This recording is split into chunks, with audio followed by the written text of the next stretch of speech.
Assalamualaikum warahmatullahi wabarakatuh. Perkenalkan, nama saya Pandin Sunanda Jopan, NIM 12070516181.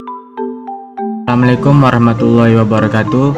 Perkenalkan, nama saya Ardio Yudi, NIM 120705137998. Assalamualaikum warahmatullahi wabarakatuh. Nama saya Muhammad Iqmal, NIM 120705143117. Assalamualaikum warahmatullahi wabarakatuh. Perkenalkan, nama saya Jeki, NIM 12070512634. Saya Fahri Hidayat, NIM 120705148117. Perkenalkan, nama saya Febrozi, NIM saya 12070513415. Makalah mengenai partai politik dan sistem kepartaian. Kata pengantar, Alhamdulillah segala puji bagi Tuhan Yang Maha Esa, karena berkat nikmat dan karunia-Nya, paper yang kami susun dalam rangka memenuhi tugas mata kuliah metodologi studi Islam yang berjudul Partai Politik dan Sistem Kepartaian dapat diselesaikan. Makalah ini disusun dengan mengacu pada beberapa sumber bacaan dan internet. Tulisan ini sebagian hanyalah kutipan dari beberapa sumber, sebagaimana yang tercantum dalam daftar pustaka, dengan beberapa ulasan pribadi kami. Ulasan pribadi dan bahan bacaan tulisan yang amat sederhana ini tidak akan terselesaikan tanpa adanya persetujuan dari dosen pengampu mata kuliah pengantar ilmu politik Bapak Roni Jaya.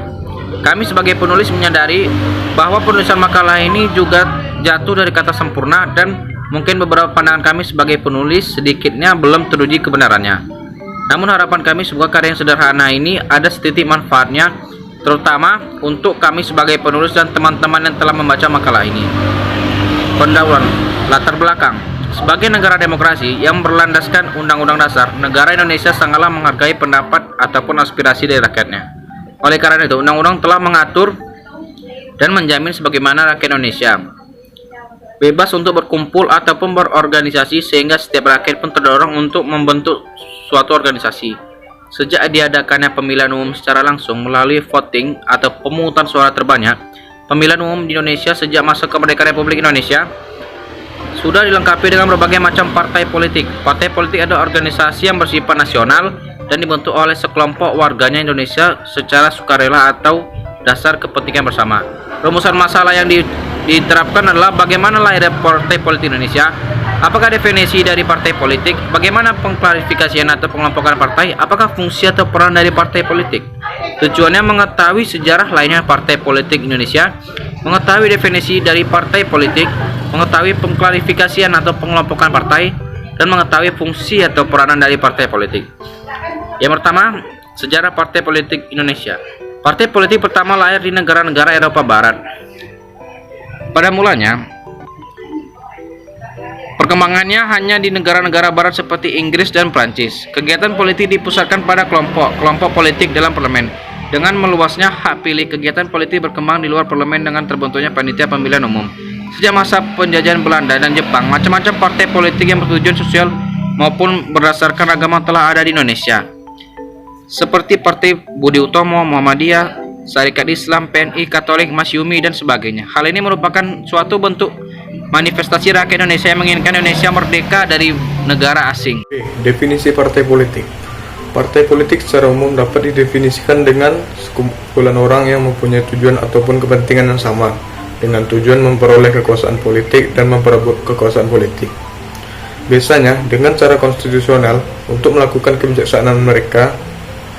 Berbagai pengertian atau definisi dari partai politik menurut beberapa para ahli yaitu: 1.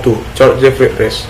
Partai politik adalah sekelompok manusia yang terorganisir secara stabil dengan tujuan memperebut atau mempertahankan penguasaan terhadap pemerintahan bagi pimpinan partainya. Berdasarkan penguasaan ini, memberikan kepada anggota partainya kemanfaatan yang bersifat ideal dan material. 2. R.H. Soltau. Partai politik adalah sekelompok warga negara yang sedikit banyak terorganisir, yang bertindak sebagai suatu kesatuan politik dan dengan memanfaatkan kekuasaannya untuk memilih, bertujuan menguasai pemerintahan dan melaksanakan kebijakan umum mereka. 3. Undang-Undang Partai Politik Pasal 1 Ayat 1 Tahun 2008. Partai politik adalah organisasi yang bersifat nasional dan dibentuk oleh sekelompok warga negara Indonesia secara sukarela atas dasar kesamaan kehendak dan cita-cita untuk memperjuangkan dan membela kepentingan politik anggota, masyarakat, bangsa, dan negara, serta memelihara keutuhan negara Kesatuan Republik Indonesia berdasarkan Pancasila dan Undang-Undang Dasar 1945. C. Klasifikasi partai politik. Menurut Maurice Duverger, dalam bukunya yang berjudul Politik Parties, mengklasifikasikan partai politik ke dalam 3 jenis, yaitu sistem partai tunggal, sistem duipartai, dan sistem multipartai. 1. Sistem partai tunggal. Sistem partai tunggal adalah sistem pemerintahan yang hanya dengan satu partai politik. Contohnya, negara Republik Rakyat Tiongkok, yang hanya Partai Komunis Tiongkok yang ada. Dalam sistem ini, hanya ada satu partai dalam suatu negara, atau ada satu partai yang mempunyai kedudukan dominan di antara beberapa partai lainnya untuk dapat menyalurkan aspirasi rakyat, sehingga aspirasi rakyat tidak dapat berkembang dengan baik. Segalanya ditentukan oleh satu partai tanpa adanya campur tangan dengan partai lainnya. 2. Sistem duipartai. Dalam sistem ini diartikan adanya 2 partai dalam suatu negara, atau adanya 2 partai yang berperan dominan dari partai yang lain. Dalam sistem ini dibagi jelas antara partai yang berkuasa dan partai oposisi. Partai yang kalah berperan sebagai pengecam utama yang tapi setia terhadap kebijaksanaan partai yang duduk dalam pemerintahan. Contohnya adalah negara Amerika Serikat. Partai yang mendominasi adalah Partai Republik dan Partai Demokrat. 3. Sistem multipartai. Dalam sistem ini terdapat lebih dari 2 partai. Ada negara yang mempunyai sampai 12 partai, walaupun umumnya berkisar antara 5-8 partai saja. Indonesia hanya memiliki 3 organisasi politik. Negara lainnya yang menganut sistem multipartai adalah Jerman, Prancis, Jepang, Malaysia. Dalam sistem multipartai, jika tidak ada partai yang meraih suara mayoritas, maka terpaksa dibentuk pemerintahan koalisi. Penentuan suara mayoritas adalah setengah tambah 1, yaitu bahwa sekurang-kurangnya lebih dari separuh jumlah anggota parlemen. Fungsi partai politik. Sistem politik memiliki beberapa fungsi yang dilaksanakan oleh partai politik itu sendiri. Terdapat 7 fungsi yang menjadi pengendali dari sistem politik tersebut. Ketika menjalankan sebuah tugas atau wewenangnya, salah satu utama dari fungsi partai politik ialah mencari dan mempertahankan kekuasaan seperti fungsi rekrutmen dan fungsi-fungsi lainnya yang dijabarkan sebagai berikut. 1. Sosialisasi politik. Fungsi pertama yaitu fungsi sosialisasi politik. Yang dimaksud dengan sosialisasi politik ialah proses pembentukan sikap dari diri politik masyarakat itu sendiri. Melalui proses sosialisasi politik, inilah para anggota masyarakat memperoleh sikap dan orientasi terhadap kehidupan politik yang berlangsung dalam masyarakat. Proses ini berlangsung seumur hidup mereka, baik secara sengaja dan tidak. Contoh dari tidak sengaja yaitu melalui pendidikan. Contoh dari yang tidak disengaja itu melalui pengalaman sehari-hari, baik dari keluarga ataupun dari warga serta masyarakat. Dari segi metode penyampaian pesan, sosialisasi politik dibagi 2, yakni pendidikan politik dan indoktrinasi politik. 2. Rekrutmen politik. Rekrutmen politik ialah seleksi dan pemilihan umum atau seleksi pengangkatan seseorang atau sekelompok orang untuk melaksanakan sejumlah peranan dalam sistem politik pada umumnya dan pemerintahan pada khususnya. Dalam artian, fungsi ini adalah fungsi untuk memilih seseorang yang benar-benar mengetahui atau ahli dalam menjalankan peran dan sistem politik di sebuah lembaga atau pemerintahan. 3. Partisipasi politik. Partisipasi politik ialah kegiatan warga negara biasa dalam mempengaruhi proses pembuatan dan pelaksanaan kebijaksanaan umum dan dalam ikut menentukan pemimpin pemerintahan. Kegiatan yang dimaksud antara lain mengajukan tuntutan, membayar pajak, melaksanakan keputusan, mengajukan kritik kepada suatu kebijakan umum yang sudah dibuat oleh pemerintah. 4. Pemadu kepentingan. Dalam masyarakat terdapat sejumlah kepentingan yang berbeda dengan orang lain. Bahkan acap kali bertentangan, seperti antara kehendak yang diinginkan seseorang dan kehendak yang tidak diinginkan oleh orang lain, seperti mendapatkan keuntungan sebanyak-banyaknya dan kehendak untuk mendapatkan barang dan jasa dengan harga murah tetapi bermutu, antara kehendak untuk mencapai dan mempertahankan pendidikan tinggi yang bermutu tinggi tetapi dengan jumlah pemerintahan mahasiswa yang lebih sedikit dengan kehendak masyarakat untuk menyekolahkan anak ke perguruan tinggi, antara kehendak menciptakan dan memelihara kestabilan politik dalam kehendak membagi kelompok seperti seperti mahasiswa. 5. Komunikasi politik. Komunikasi politik ialah proses penyimpanan informasi mengenai politik dan pemerintahan kepada masyarakat dan dari masyarakat kepada pemerintah. Di sini partai politik memiliki fungsi yang sangat penting, yaitu sebagai komunikator politik. Fungsi ini tidak hanya menyampaikan segala keputusan pemerintah tetapi juga menjalankannya. 6. Pengendali konflik. Dalam arti luas, konflik ialah dimaksud dari fungsi ini mulai dari perbedaan pendapat sampai pada pertikaian fisik antar individu atau kelompok dalam masyarakat. Dalam negara demokrasi, setiap warga negara atau kelompok masyarakat berhak menyampaikan dan memperjuangkan aspirasi dan kepentingannya, sehingga konflik merupakan gejala yang sukar. 7. Kontrol politik. Kontrol politik ialah kegiatan untuk menunjukkan kesalahan, kelemahan, dan penyimpangan dalam isi suatu kebijakan atau dalam pelaksanaan kebijakan yang dibuat dan dilaksanakan oleh pemerintah. Kebijakan pelaksanaan yang dibuat dan dilaksanakan oleh pemerintah dalam melakukan suatu kontrol politik atau pengawasan yang pertama dilakukan yaitu adanya tolak ukur yang jelas sehingga kegiatan itu bersifat objektif. Perkembangan partai politik di Indonesia terjadi pada 4 zaman. Yang pertama, pada zaman demokrasi liberal pada tahun 1945 sampai 1959.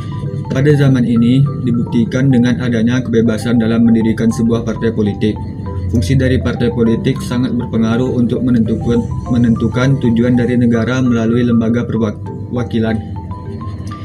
Masa demokrasi liberal ini berakhir dengan ditandai adanya dekret presiden pada tanggal 5 Juli 1959. Yang kedua, pada zaman demokrasi terpimpin pada tahun 1959 sampai 1966. Pada zaman ini memiliki karakter, yaitu terdapat persaingan antara dua blok, yaitu presiden pada masa itu yaitu Soekarno yang mendapat dukungan dari partai-partai yang memiliki paham nasionalis, PKI, serta mendapat bantuan dari partai-partai yang menganut paham sosialis. Sedangkan blok satunya dari blok militer yang dikendalikan oleh TNI Angkatan Darat. Masa demokrasi terpimpin ini berakhir ketika adanya gerakan pemberontakan G30 SPKI yang terjadi pada tanggal 30 September 1965. Yang ketiga, pada zaman Orde Baru terjadi pada tahun 1966 sampai 1998. Pada zaman Orde Baru merupakan masa pemerintahan Soeharto yang menjabat sebagai Presiden RI kedua yang melaksanakan dalam tanda kutip pembenahan pada sistem politik, yaitu masalah jumlah partai dengan menyederhanakan partai politik menjadi 3, yakni PPP, Golkar, dan PDI. PPP merupakan singkatan dari Partai Persatuan Pembangunan, yakni partai yang menggunakan landasan Islam. Contohnya Nahdlatul Ulama, Partai Islam, PSII. Yang kedua, Golkar atau golongan karya, merupakan partai dengan menggunakan kekaryaan serta keadilan sosial sebagai landasannya. Yang ketiga, PDI atau Partai Demokrasi Indonesia, merupakan partai yang berlandasan demokrasi nasional serta keadilan. Contohnya Parkindo, Murbah, serta PKI. Yang keempat, pada zaman reformasi, yakni dari tahun 1998 sampai sekarang. Pada zaman ini adalah masa setelah runtuhnya pemerintahan Orde Baru. Adanya reformasi ini membawa pembaruan dalam sistem politik, sehingga terdapat pula perubahan dalam posisi partai politik. Partai politik memiliki harapan untuk berkembang dan mengikuti kembali pemilu setelah zaman Orde Baru yang pertama kalinya, dengan banyak partai politik yang mengikutinya pada tahun 1999. Hal ini terus berkembang hingga pemilu 2004, terlihat dari badan DPR yang anggotanya berasal dari partai politik, di mana rakyat memiliki kesempatan untuk memilih secara langsung. Begitu pula dengan presiden dan wakil presiden yang mendapat dukungan dari partai politik serta secara langsung dipilih oleh rakyat. Klarifikasi sistem kepartaian. Di atas telah membahas macam-macam jenis partai. Akan tetapi beberapa sarjana menganggap perlu analisis ini ditambah dengan meneliti perilaku partai-partai sebagai bagian dari suatu sistem, yaitu bagaimana partai politik berinteraksi satu sama lain dan berinteraksi dengan unsur-unsur lain dari sistem itu. Analisis semacam ini dinamakan sistem kepartaian atau party system. Pertama kali dibentangkan oleh Marcius de Verger dalam bukunya Politik Parties. De Verger mengadakan klarifikasi menurut 3 kategori, yaitu sistem partai tunggal, sistem partai dui, dan sistem multipartai. Sistem partai tunggal. Ada sementara pengamat yang berpendapat bahwa istilah sistem partai tunggal merupakan istilah yang menyangkal diri sendiri, sebab suatu sistem selalu mengandung lebih dari satu bagian. Namun demikian, istilah ini telah disebar luas di kalangan masyarakat dan dipakai baik untuk partai yang benar-benar merupakan satu-satunya partai dalam suatu negara maupun untuk partai yang mempunyai kedudukan dominan di antara beberapa partai lain. Dasar-dasar ilmu politik. Dorongan kuat untuk memakai pola sistem partai tunggal karena pimpinan dihadapkan dengan masalah bagaimana mengintegrasikan berbagai golongan, daerah serta suku bangsa yang berada serta pandangan hidupnya. Dikhawatirkan bahwa bila keanekaragaman sosial dan budaya ini tidak diatur dengan baik akan terjadi gejolak-gejolak sosial politik yang menghambat usaha pembangunan. Padahal pembangunan itu harus memfokuskan diri pada suatu program ekonomi yang future of right. Fungsi partai adalah meyakinkan atau memaksa masyarakat untuk menerima persepsi pemimpin partai mengenai kebutuhan utama dari masyarakat seluruhnya. Demikianlah presentasi dari kelompok saya. Apabila ada salah kata, lebih dan kurang mohon dimaafkan. Assalamualaikum warahmatullahi wabarakatuh.